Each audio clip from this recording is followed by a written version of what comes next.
Hello and welcome to ReefStock at Home. My name is Jeremy Gay. I'm your host for this UK-centric session. I'm the new UK editor here at Reef Builders, and I'm very excited to be part of the team. Just a little bit about myself. I've been keeping marines and reefs since kind of the mid-90s, and I've spent probably the last 20 years in the marine trade, in retail and wholesale and products and manufacturing.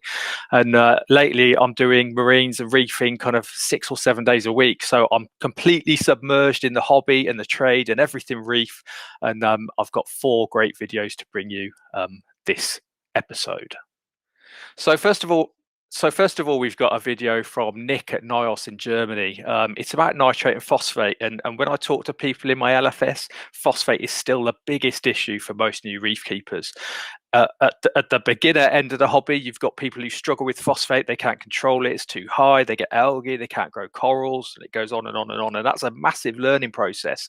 But then at the advanced end of the hobby, I've got guys coming in who say, Jeremy, I've got no phosphate. I need phosphate. I need to increase it. So you've got this delicate balance. And the same with nitrate as well. We spent years trying to master lowering nitrates. And now we've got guys coming in saying, I've got no nitrate. I need to increase it. I mean, who would have thought that? So this is really interesting because we've been to NIOS, we've spoken to Nick, and Nick's got products for reducing nitrate and phosphate, which is, the industry norm, but also increasing nitrate and phosphate for those reef tanks that need it. So really interesting video to watch.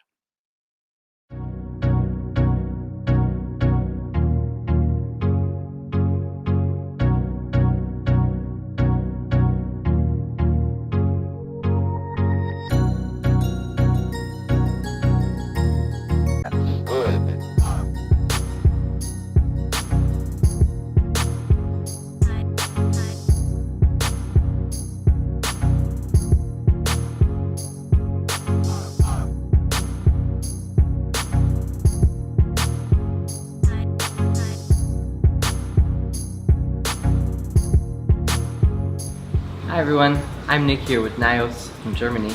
I'm upstairs today at our coral farm. I'm going to talk to you about water parameters, specifically nitrate and phosphate, how important that is to keep the levels in the water constant, how important it is for the growth of the corals and their color.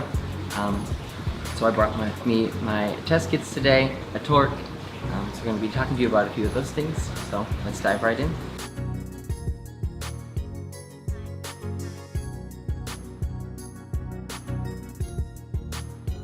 In order to maintain the nitrate and phosphate levels here in our aquariums, we test the water daily.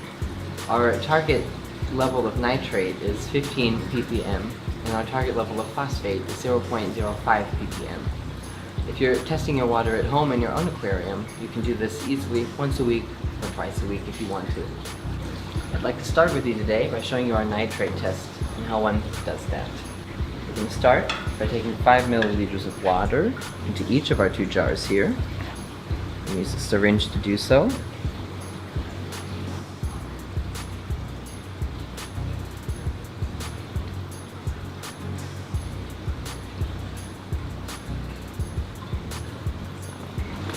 Keep 1 as our constant.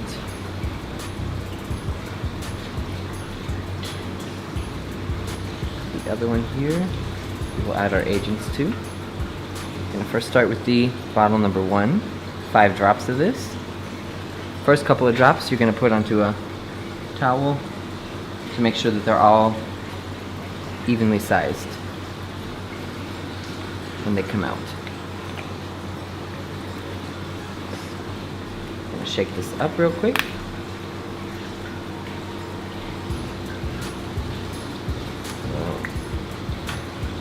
Now we take the white powder. We're going to add 1 spoonful.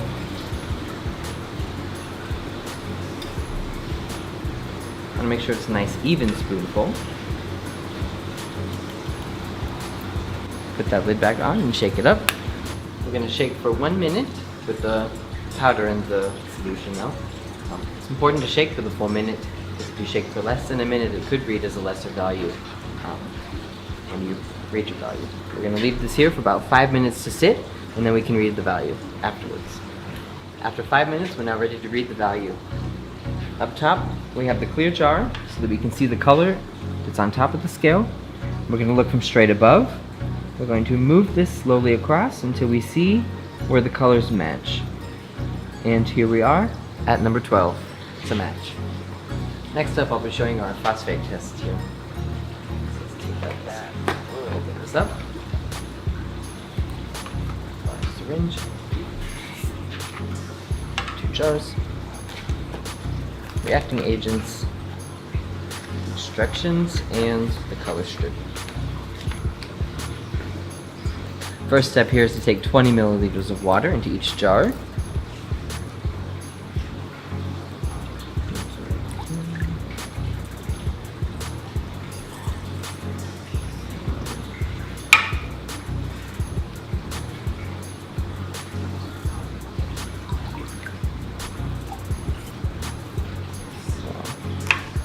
Next step is to take 10 drops of the bottle number 1 into only one of the jars.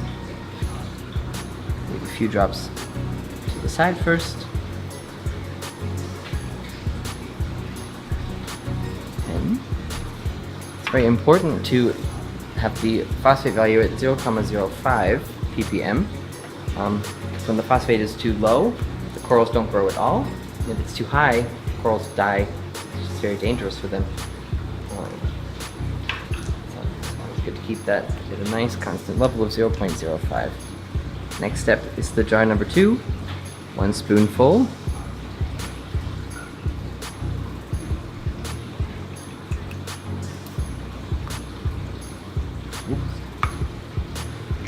So I'll let you shake this as well.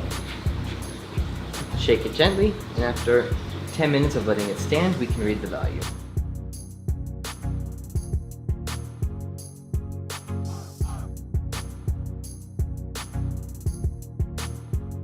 Nitrate and phosphate can enter the system in various ways. One way that we do this is through our feeding. It's a very slow and gradual buildup of nitrate and phosphate in the system, but it is effective. Nitrate and phosphate is constantly pulled out of the system through your protein skimmer.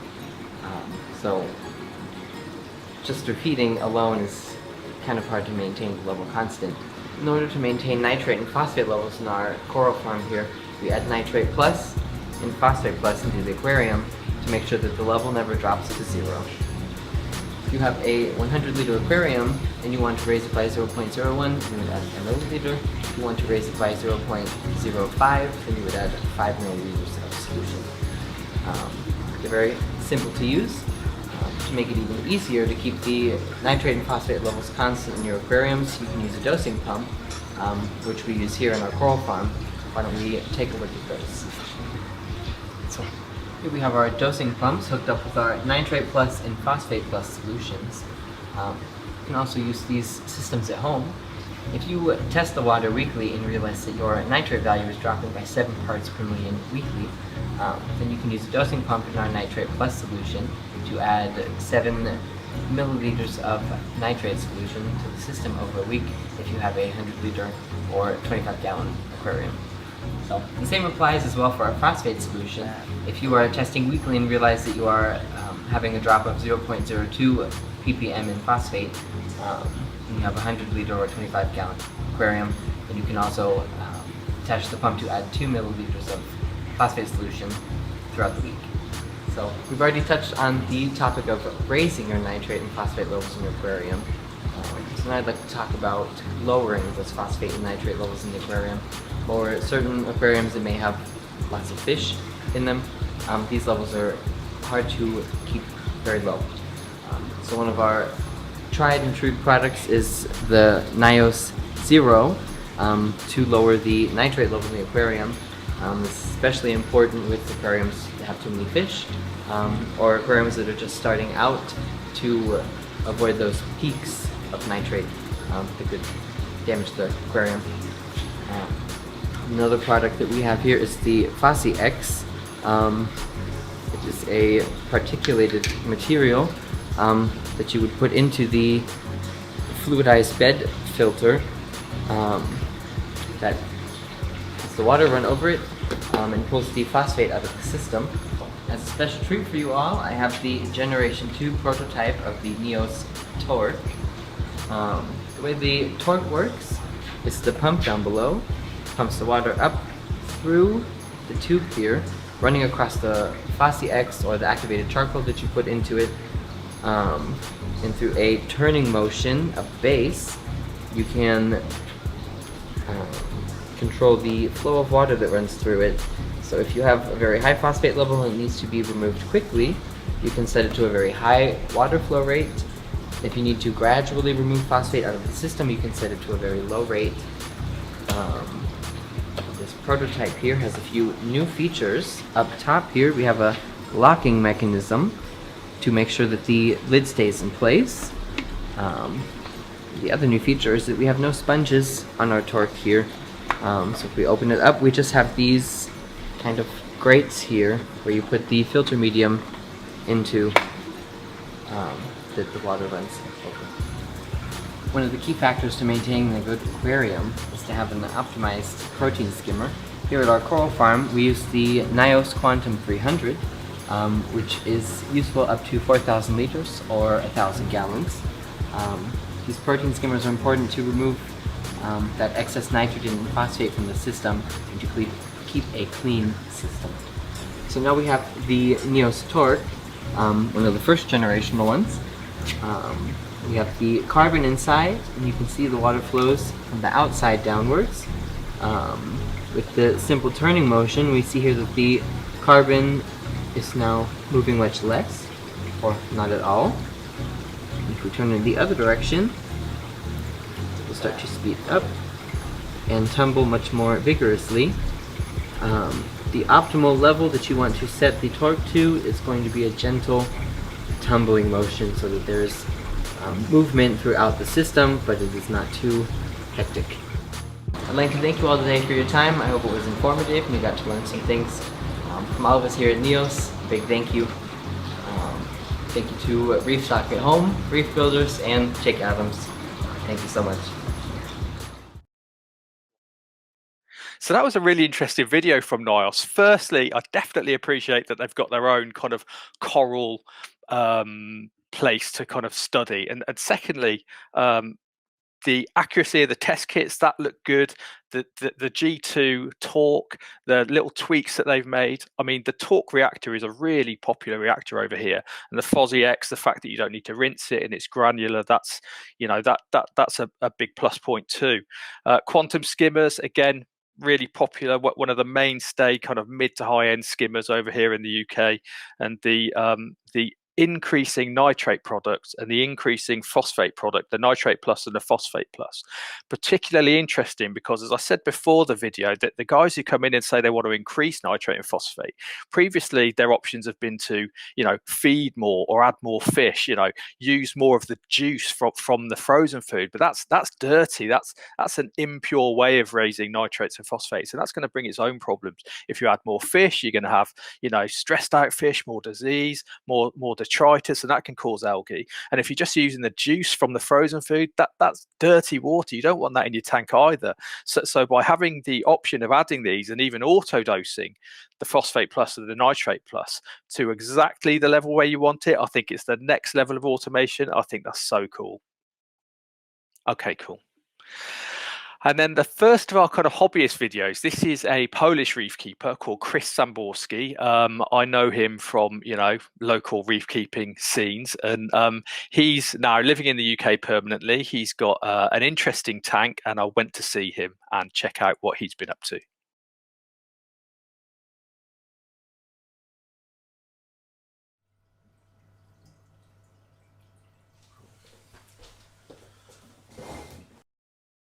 I'm here today with Chris Samborski. Thanks for inviting me around to see your tank.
It's Evolution Aqua.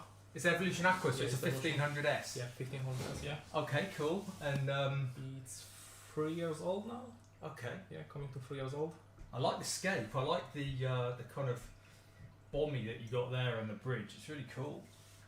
And it's a mixed reef, so you've got obviously SPS, loads of LPS as well. Are they Alveopora? Yeah, Albopura. And then loads of Euphilia in like a Yes. garden, Cataphilia, Yep. Zoa garden. And I know you recently for your SPS that you've been buying. Yeah, more of a Acroporas now. Okay, so what are you into most?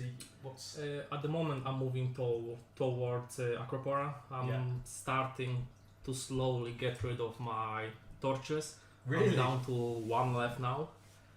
Oh, I used to okay. have about... Oh, that one there, yeah. that's Aussie Gold. I used to have Aussie Gold. about 12 different species. Slowly converting it to more of a Acropora tank. Okay, cool.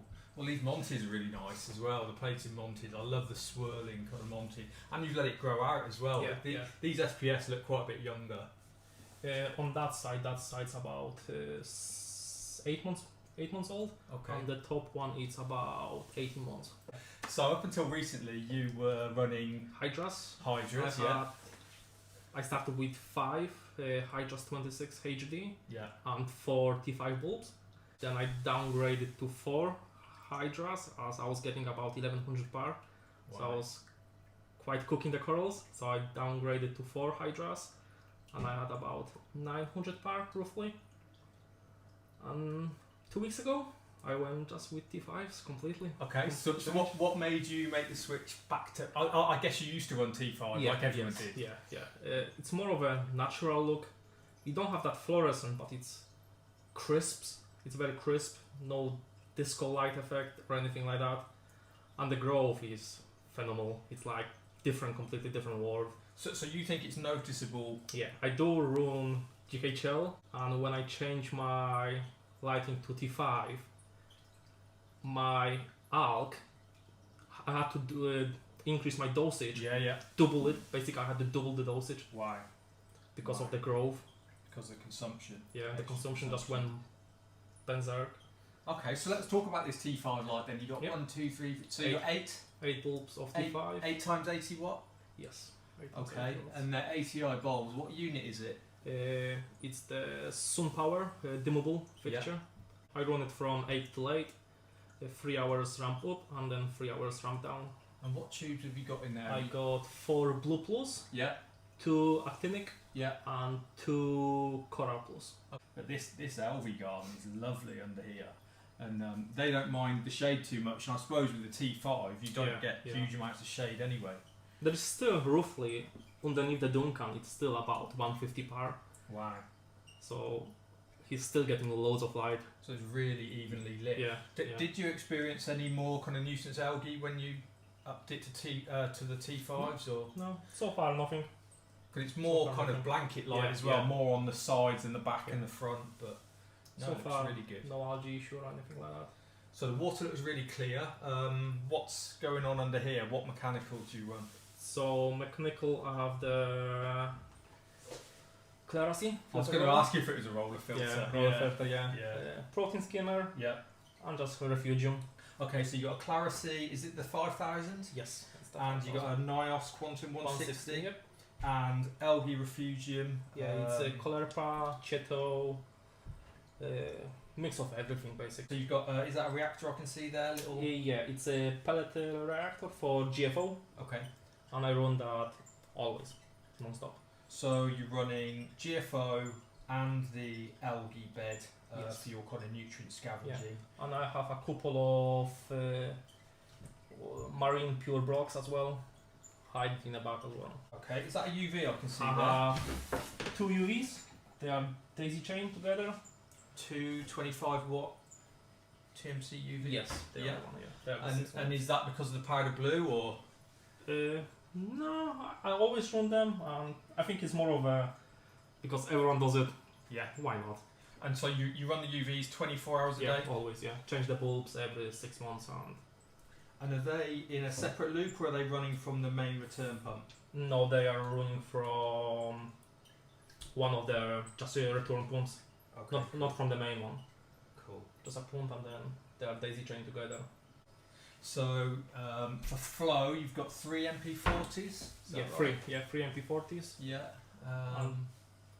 They only run at 20%, Okay. so they are on pretty much minimal flow because of the LPS. Yeah. Actually, yeah, there isn't a lot of flow, is there? Yeah. Really? It is very These very are little hardly flow. kind of on their Yeah. sides or anything. And it seems like the SPS don't even mind it too much. They're growing, like, most of them are from frags. So you mentioned a GHL. Yeah, I run GHL and Ion Director as well. Not Ion, Profilux. Okay. And that's managing your. KH. Yeah. That's it. Okay. And what are you dosing? Is it like? I dose Aquaforest 1 to 3. So before the T5, I was 8 ml a day, Yeah. and then when I changed to 8 bulbs T5, over the period of 4 days, I had to increase my dosage to 850 850 ml ml a a day. day. Of each one. of each one, yeah. So I had to double the dosage of each one. So I'm surprised you even need to top up anything with RO because you put in so much. I know.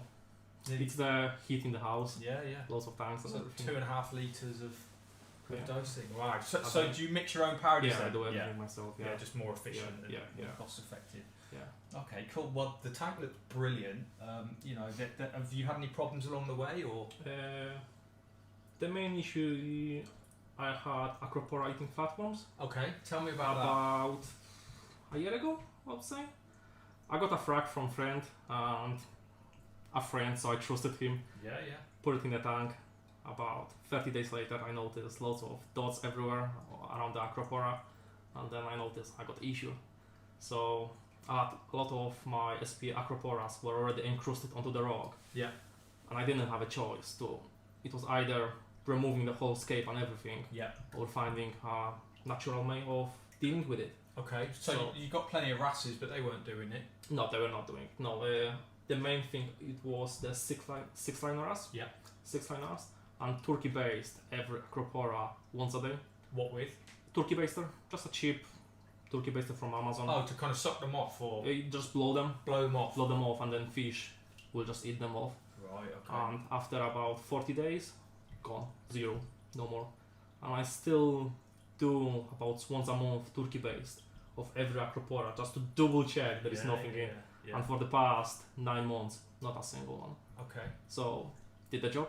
Okay. And I know from personal experience, I've seen you shopping for these acro crabs. So tell us about that. I just love them. I think they have like nice symbiotic relationship. They are in pretty much every single Acropora I have. Okay. You're gonna have about 1, maybe 2, sometimes 3. And you think they're useful? Yeah, they clean the coral. Just They looking must- for them now. You'll be able to see them from top down. I don't think you'll be able to see from the bottom. Yeah, there is quite a few. There is one. There is another one. I'm gonna find them in a minute. Or we'll see. Once you know how they go, Exactly, you yeah. know them straight away. You spot Yeah. them. So, what's your favourite coral at the moment? I think it'll be the purple plate. Really? That's great. It's just a classic. It is a and classic, yeah. You can't. It's just such a nice growth type. You have got nice growth because it swirls. It's about 5, maybe 6 layers now. Yeah. Yeah, it's really tight as Yeah. well. Really cool. And it's just It's, got that reef about- look, hasn't it? About 1 centimeters from the glass as well. Oh, It's okay. pretty much touching. So how do you deal with that then, cleaning the glass?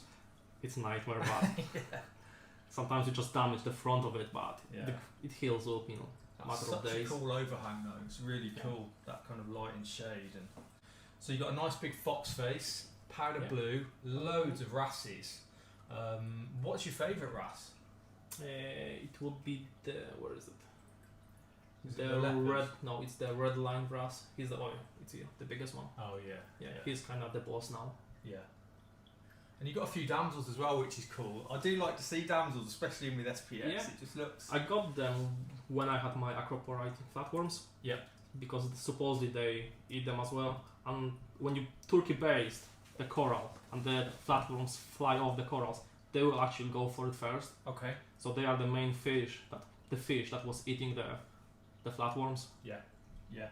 So, have you had any other problems? I mean, most reef keepers get everything over the course of a few years.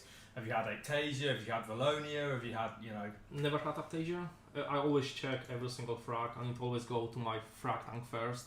Okay. So I then can That's like a quarantine. Yeah, can inspect it like a few days and see if there is any ectasias or anything, and if there is anything, remove. If I have to, I'll bin it, and Yeah. better safe than sorry. Yeah. In a way, Yeah. learn from the mistake from the acro crabs, flatworms. So how is this going to progress now? Obviously, these SPS are going to grow on the right-hand side. Are you going to make any more changes? So I will be getting rid of the Aussie Gold, Okay. and I'll put a few more acropora in there. Okay. And I think I'll just let it grow for the time being and see how it progresses. Struggling with space, that's the main issue for me. Yeah. The space, like I got lots of coral on the back wall growing from it as well. Well, I think you've utilised the space really well, actually. I mean, you've got corals right from the very back, right up to the front. I mean, it's a good use of the space. So what was the original rock? Was that It's Pucani. Pucani? I thought it was. Pucani, Yeah. And how did you fix that together? Glue, cement, epoxy. Yeah, just a mixture of everything. Yeah. Okay. I think it's one of the best rocks. Shame you can't get it anymore. Yeah. Okay. Well, thank you very much. It looks great.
So Chris's tank was really interesting. It's kind of representative of a good reef tank in the UK, towards the larger end, but it's got typical kind of a hybrid of filtration methods, as you saw there. But the interesting thing has got to be that T5, and he's showing his kind of European roots there. Definitely a T5 man. The fact that he was T5, then went to LED, now he's back to T5. That's kind of interesting. There's, the UK is very LED centric as well, especially, but for him to go back to T5, that's kind of interesting, and how he said his elk went up. I'd like to kind of explore that further. But next we've got a new store that opened up in COVID, throughout the COVID crisis in the UK, which was no mean feat. It's got another guy who I know from the industry, the new manager there, Jake Green. I went down to Widnes, which is near Liverpool in the UK, and talked to Jake and get him to show me around his new store.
Hi everyone, I'm here with Adam Green of Finest Aquatics, Finest Filters, to talk about his new store. So Adam, it's a great looking store. Are you pleased with it? Thank you, really pleased, yeah. I think it's starting to really come together now. I think it's looking great. So how long has it been open now? So the store's been open just on 3 weeks now. Okay. So we're seeing some good customers coming through, which is great. Okay. So what's the background then? This is an add-on to an existing business, is that right? That's right, yeah. So I've run Finest Filters for just on 12 years now. So this sort of seems the natural progression now to move into the... How old were you when you got started then? I was very young. I'm 28 now. So yeah, I've had the business quite a while now, whilst I was studying. So yeah, it's What made you get into aquatics? As probably most people do, really. To be fair, I've had a fish tank for many years since I was a young child. Sort of just a natural progression, really, into equipment and interest in the hobby. So yeah, it's been great. So what does Finest Filters sell, and what's the difference between Finest Filters and Finest Aquatics? Yep, so Finest Filters, we specialise in predominantly our own brand. So we supply a lot of reverse osmosis equipment, sort of a lot of compatible filter media, filter socks. The Finest Aquatics brand is more sort of our sort of retail presence, for customers coming through. So we stock a lot of branded products in store as well.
So I'm here with Jake Green, the store manager. Hi Jake. Hi Joe. How long have you been here now? Started here just at the end of February. I was here for the full install of the shop, overlooked that with Adam. Had a lot of input into how I wanted the shop set. Are you pleased with it? Yeah, very Good. pleased with it. Good. Was it hard work? How long did it take to build the shop? Quite a long time. Quite a few months behind the scenes. The actual shop started being built towards the end of last year. Yeah.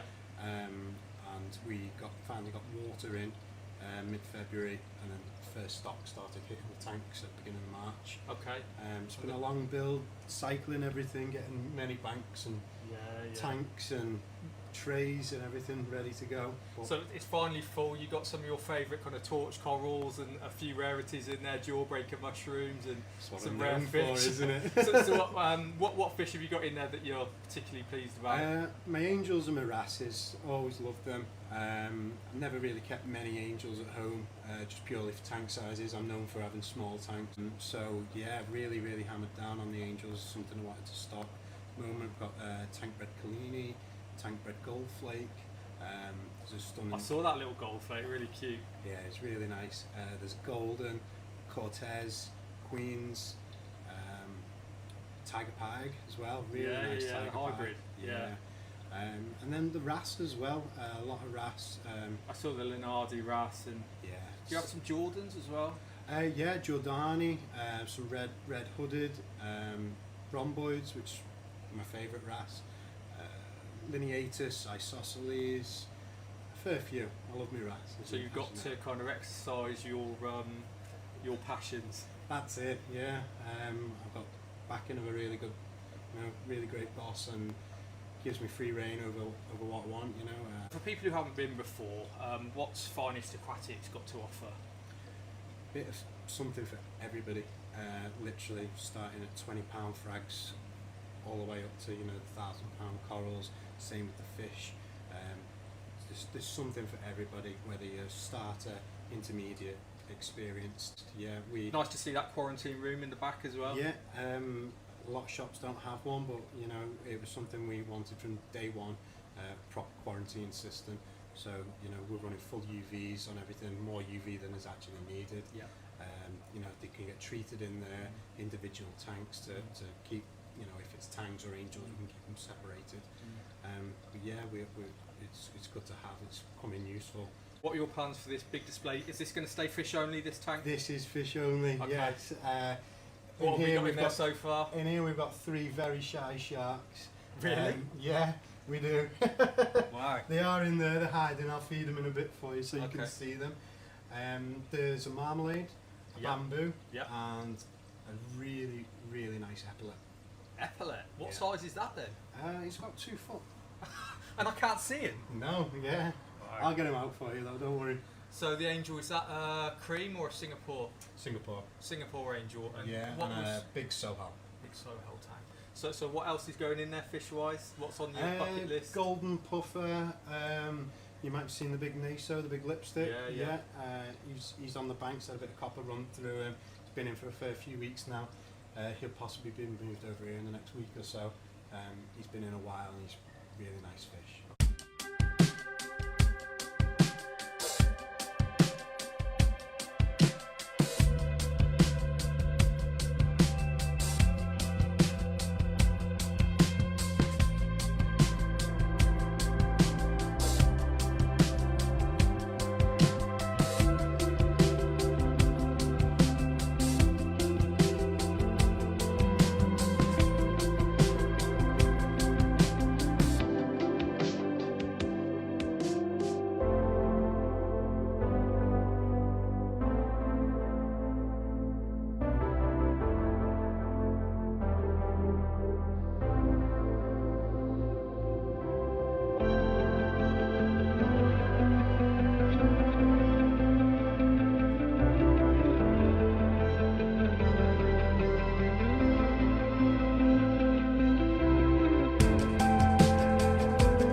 So what did you think to that new store? It's pretty shiny. It's got plenty of corals and fish in there. Sharks, that was interesting as well. So it looks like they've done a great job there setting up, especially throughout COVID. And the best of luck to Adam and to Jake there.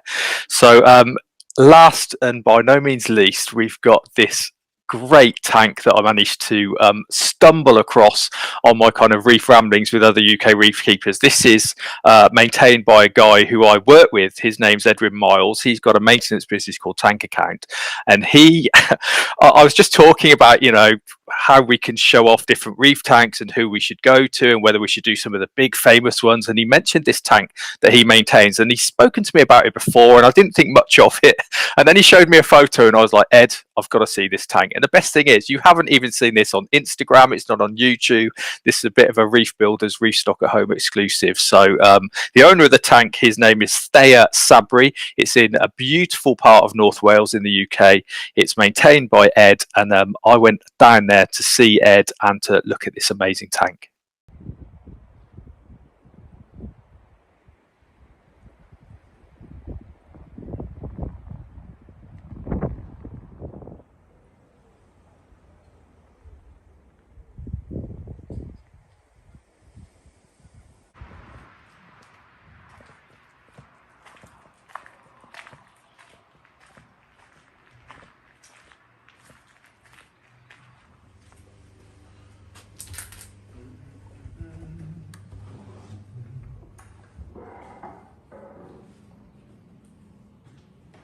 Hi Reef Builders, I'm Jeremy and today I'm bringing you an exciting reef tank. I've got the best job in the world, I get to see all these great tanks, but this one, I didn't even know about this one. This is a brilliant tank and it's done by Edwin Miles. Ed, how are you? Very well, thank you. Thanks for letting me see this tank. It's a pleasure. It's nice to have people's eyes on it. And this is in North Wales, UK. This is in a guest house? Yeah. Near to Barmouth. Barmouth, yeah, Dolgelly, for those who are better at the Welsh language. So up until this point, the owner and Ed and a few guests have seen it, but this is an absolute gem. First of all, its size, it's massive. How big is it? So we're just over 7 by 5 by 4. Okay. So just under 4,000 litres in the display. What's that in gallons? Just over 1,000 US gallon display? Something like, yeah. Okay. It's a whopper. It's got some big fish in it as well and big grown out corals. You tell me a bit about it because you don't own this tank, you maintain this tank. Yes. But a lot of the credit I think should go to you for. Well, there's a team of us who work on it really.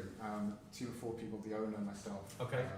There's a master craftsman and then Sophie, who you met, does a lot of the feeding. Okay. But as you said, yeah, there are so many large, well-grown out corals in here, and that's what makes it really for me. I mean, the red planet there, which is tearing down. The tabling of that coral is amazing, yeah.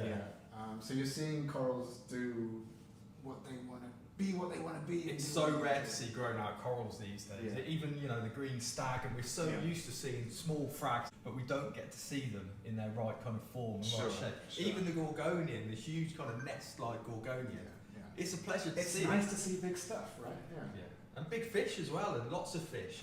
I mean, what's the rock work? Do you know? Was that here when you started maintaining it? This was here before me. So the tank itself has been here for 10 to 15 years, Wow. something like, and it's had various incarnations. The rock, as far as I'm aware, has always been the rock, which features in this tank. Live rock, do you think, or? It was originally live rock because Wow. the owner Thea told me that when it first came in, it had all sorts of wonderful algae growing on it and So stuff. we're talking a ton of live rock, probably. Probably. So how thick is the glass on this one? I think it's around 25 mil. That's 1 inch thick glass, Yeah. and it's kind of strapped along the top with Yes. wires. Yeah, there's a cross holding it up. So what's it like maintaining this tank? How do you reach into it? Because that's a problem for me. I've got short arms. How do you attach corals in some My arms probably reach about halfway in and down. What we have, if I can just mess with your light a little bit, is one of these. Right, yeah. So this obviously is very helpful if you ever want to go and move anything down here, or attach acros or pick anything out. This is my trusty friend. This is one of those tanks. It's a bit of a feast for the eyes. I focus on something and I get distracted by something else. It's kind of SPS dominant up there, and then I see some LPS, and then I see like a clownfish, and then a huge Acanthurus swims past. Look at the Guttatus. I love Guttatus tanks. These fish are all nicely rounded, not overweight as well. What are they fed on? We feed a lot in this tank. I'm a big believer in feeding corals, especially, and because we feed the corals a lot, the fish get fed a lot as well. For the fish, there's an auto feeder up top. And Sophie, and we might be able to get this on video later on, perhaps we'll throw some mysis, calanus, rotifers, pods, So, everything. but in the auto feeder, it's dry food. Dry food in the auto feeder.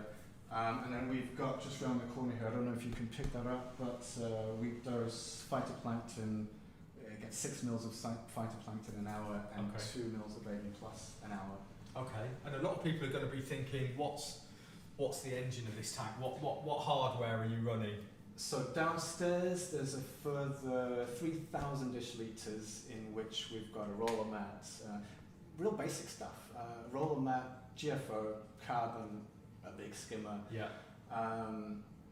The main heartbeat is an Abyss 400 and then 4 more Abyss. I thought I saw some Abyss controllers over there. So 5 Abyss pumps. 5 Abyss pumps, and then there's a couple of 200s that just keep water moving downstairs. Okay. And you can see here, so they're all on a closed loop. There's an outlet. Oh, okay. So this is So in fact, you've just got 2 gyres at the back there, but everything else is on closed loops. Is Yes. that right? The gyres were just there really to give a bit of an extra push for the, Sure. you've got some carpet nets around the corner. And just to fill in those back gaps. Yeah. But the main heartbeat is the Abyss 400s. What's it lit by? We have 12 AI52s upstairs. Okay. That's another thing. We have this conversation, Thea, the owner, and I, once every few months about whether or not we should go back to metal halides. Really? Because we've had a couple of issues with LED. Has it had halides on it It's previously? previously had halides, yeah. Okay. And halides and T5s that we were talking earlier on. Yeah. They're the way to go, really. What's your favourite coral? What are you into? I would have to say, my favourite is probably the hyacinthus. Yeah, it's so nice. Just because of the way it's growing out, Yeah. like you want to see it. Although I really, really enjoy the Christmas tree worms as well. Yes. A colony of Cyphastria, which was bigger and not so overgrown by the Palithos, but now there's 1 or 2 Christmas tree worms that are still poking their way up through the pallies. I didn't even notice that wasn't varieties. It's Cyphastria. Yeah, it's Cyphastria, yeah. Wow, cool. Yeah. So, what are the challenges with this tank? I mean, fair play to you for taking it on. Personally, I'd leave it to someone else. What challenges does this present? Well, when I first met Thea, he told me that he had the tank and he wanted to put a whole bunch of Acropora in it. Yeah. And I really like Acropora. Yeah. So, to be honest, that was it for me. The opportunity to come in and work with something so big, Yeah. with potential to have such big corals inside it, and big lovely fish as well. So what was this like when you took it on? It was nice. I mean, it's always been a nice tank. The big gorg was already there. The Christmas tree worms were already there. Yeah. And there were a few. It was mainly LPS. There were a few other bits. But we went heavy on the SBS. That was where we wanted to go. But then other things find their way in. Like you said, we've put some Duncans in there. We've got a in there. I keep looking. I keep seeing different stuff all the time. Yeah. Amazing. That's the beauty of it, right? That you can never run out of things to look at, as if you're diving on a reef. So how do you manage the water? Obviously you've got a skimmer, you've got a roller filter, but how do you manage the elk and the calcium magnesium on a daily basis? So we have a rather large calcium reactor downstairs in the sump room. So that gives us our base levels. But we were finding that the calcium, as you tend to find, the calcium was just dropping a touch lower than we wanted it to have. So we also set up a couple of doses. So we dose Nopox goes into this tank, and then we just touch it up with a bit of alk, a bit of calcium, and the trace elements default. What's the water change regime on a tank like this? So roughly 6 to 8 weeks, it gets around a 10% water change. Okay. Our nutrients are really low in here. We run nitrate at around 5, phosphate 0.03-ish. Yeah. That's pretty optimum though, I'd say. Yeah. So why change it? Exactly. Yeah. So what are your plans for the future of this tank then? Is anything coming out? Is anything still to go in? We've recently been discussing that probably the 2 Vlaminis and this big Dimisieri, they need to come out. They are glorious fish. But they're just a little too big now for the... This tank's huge, but they're getting bigger than most. And he likes to nibble on like the hair of your fingers and working on the tank. He's a nice guy, but... Amazing kind of grace in a big tank though, the way they swim. I think it makes it really. So what else have you got? You've got a gem tang, you've got a parrot, lots of wrasses. Yeah. What else can I tell you? Are they ventralis, Antius there? They could be. I'm not great with fish names either, really. But there's a whole bunch of nice stuff in there. A few clams, carpet anemones around the back. Yeah. So I said we were thinking going mainly Acropora. Yeah. As I think probably everyone finds, it turns into a mixed reef. Got to have something moving, haven't you? Yeah. I love this tank. Thank you for showing it to me. It's a pleasure. It's a shame Thea couldn't be here to show you, because it's Thea's baby, really, I've got a feeling I'm going to be back. Thanks. No worries.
I love that tank. There are so many questions that I forgot to ask. There was so little time. I want to go back. I mean, there was stuff that I couldn't even film and stuff that we couldn't see. That there was a pipefish that would appear, and I love the way that because of the size of the tank, the hawkfish would just swim off and disappear, and you wouldn't see it for half an hour. The regal tank. How can you lose a regal tank in a normal tank? Well, in 4,000 liters, you can. It swam past, and I didn't see it for 20 or 30 minutes later. It's an awesome tank. The filtration is brilliant. It's got so much potential, and when you see a big tank that's so deep and so tall, and the kind of luxury that these reef fish have of living in, and the luck that they have to live in that tank, and there was fish that there's a tunnel underneath the rockwork that I couldn't show you, I couldn't film because it's dark, and it's very clean actually, but underneath the rockwork was these kind of cryptic sponges that lined this tunnel, and you could just see fish chilling out in there. That there were wrasses in there that were just taking 5 from the flow. There were Borbonius anthias, a pair of them upside down, just kind of chilling out in the cave. I mean, that to me is just a great reef tank. So thanks so much to Edwin, so much to the owner Thea. I'd like to bring you more about that tank in the future. I'm sure you've got loads of questions as well. And thank you for watching ReefStock at Home with me, Jeremy. If you liked it, please comment, subscribe, visit Reef Builders for more articles on this tank and others. And thank you very much. It's been a pleasure to see you, and I hope to see you again.